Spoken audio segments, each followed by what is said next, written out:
On this video, we will work through Project 316, Planning for Risk, in the CASE Agribusiness course. I'm David Gibbens. I'm an agriculture education teacher at Westholt High School in Atkinson, Nebraska. I've taught the CASE Agribusiness Foundations course since it came out and serve as a lead teacher.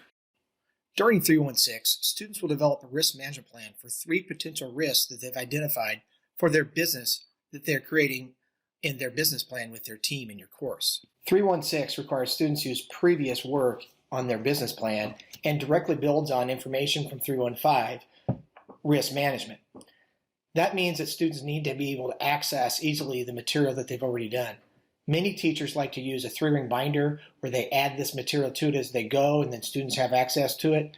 Another option would be what I do, which is I have a bound booklet that has all their materials in it. I do one for the first half of the course, lessons 1 and 2, and then I do one for lessons 3 and 4. So they would pick this up. They could have the lessons 1 and 2 also with them, and then they would be able to go back and look at the material that they've already created and the information they need from previous lessons.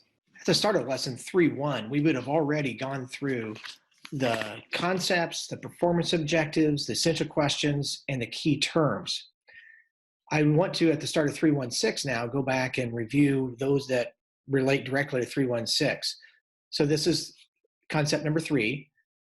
So we're talking about mitigating risk with this concept. And then the performance objective is to develop a risk management plan for project 316. I probably would also hit some of these key terms down here and make sure that we understood those, specifically things such as personal risk and production risk, all these ones here, and mitigate specifically. So these right in here will be the ones that we directly related to this APP, and you'll want to talk through those again. Once I've reviewed the objectives and the concepts and the terms for this APP, I would want to go and jump right onto the purpose. And the purpose is where we're going to learn why we're doing this, and there's some real important information in this purpose. And it's pretty long, so I would read this to the students, these first 2 paragraphs, talk through it, make sure they understood that. That's kind of the setup for the lesson. And then the next 3 paragraphs is the real important information they really need to gain from it. I like to have students use their highlighter and highlight the key terms, the key concepts within here, and then we'll go back and talk about it.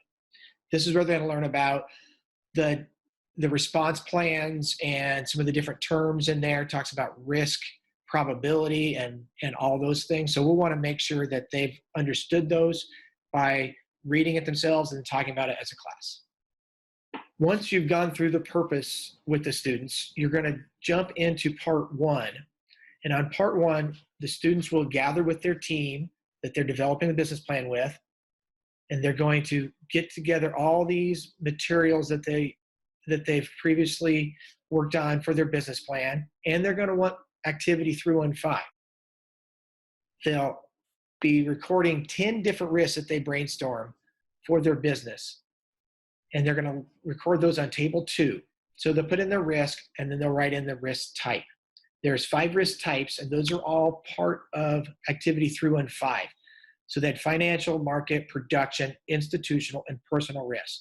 So they'll label all those here. Once they have the 10 down, they're going to want to do a quick evaluation of that risk and decide if it's worth making a plan for. Once the students have determined their 10 risks, they're going to go back and do part 2. And on part 2, it asks them to take 3 of those risks. And we're going to develop a specific risk management plan for those 3.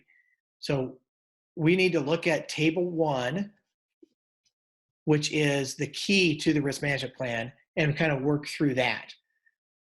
Before they actually develop their own for those 3, I like to do an example with them. So let's run through an example together here. One of the business plans my students developed was for delivering livestock. So they were going to haul livestock for producers. One of the potential risks that they identified was personal injury. So they could be injured by livestock if they were hauling livestock. So that was one we thought was worth determining a risk management plan for. So we're going to jump to it. They're going to use the information on this table 1, and they're going to fill it out on these tables down here. So the risk ID is just the number from their from right up here. So if that was one they listed as number one, that's number one. The date submitted, when we fill this out and submit it to the teacher. Then we jump over here, status. Okay, so status is potential, active, or closed. Potential, it hasn't occurred before, but there's a threat it could occur. Active is it has occurred and we're dealing with it now. And closed is it has occurred in the past and you're not currently dealing with it anymore, but it has occurred already. So on this one, let's call it potential. So we would mark potential on there. There's a chance it could happen. Now we need to do a couple of them that have numbers on them, risk probability and risk impact. So risk probability is where they have to determine what they think the chance that this is going to happen. This is pretty tough for students sometimes because maybe they don't have experience with it.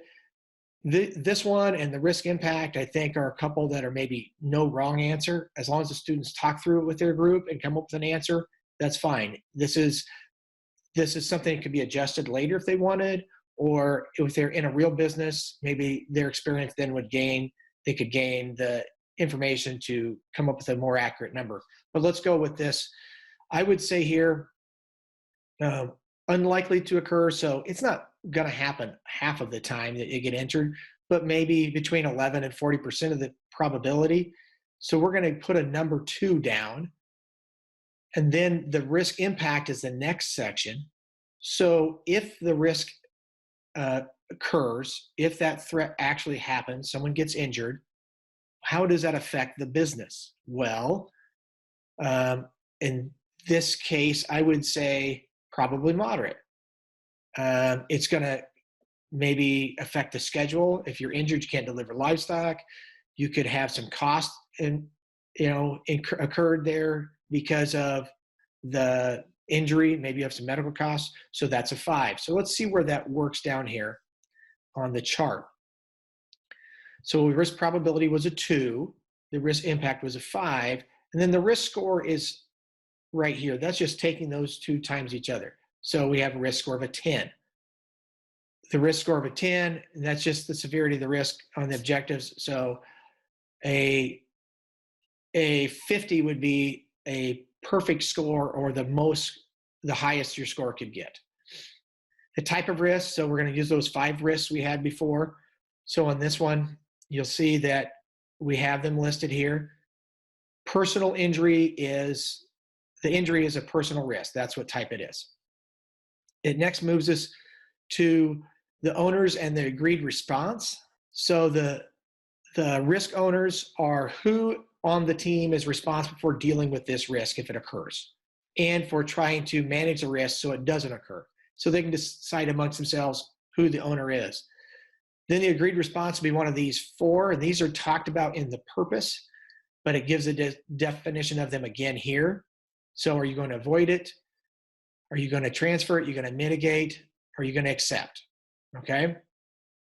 In this case, I think mitigation is probably the one that makes most sense, where you're going to work to reduce the probability of it. It's because you probably can't eliminate the threat of some injury 100%. So we'll put a mitigation on that one. Then we have these 3 at the bottom, which are the description of the risk. So what is the risk? How could it affect the business? The response plan. What are they going to do to reduce the chance of the risk? What are they going to do when the risk occurs? List all of the people that are involved in it, the timeline, all those, and then the assessment. How will they check whether their plan is working? And if the risk occurs, how will they check to see if their plan was effective to reduce the potential impact of the risk? So they need to come up with some narrative on those, and those fit in here. So we marked mitigate here, and then we have to talk through the risk description, the response plan, and the assessment. Once they are done with that, this step asks them to share with another group. So it says, when your risk management plans are completed, exchange with another team to perform a peer review using the rubric. And we have a rubric here.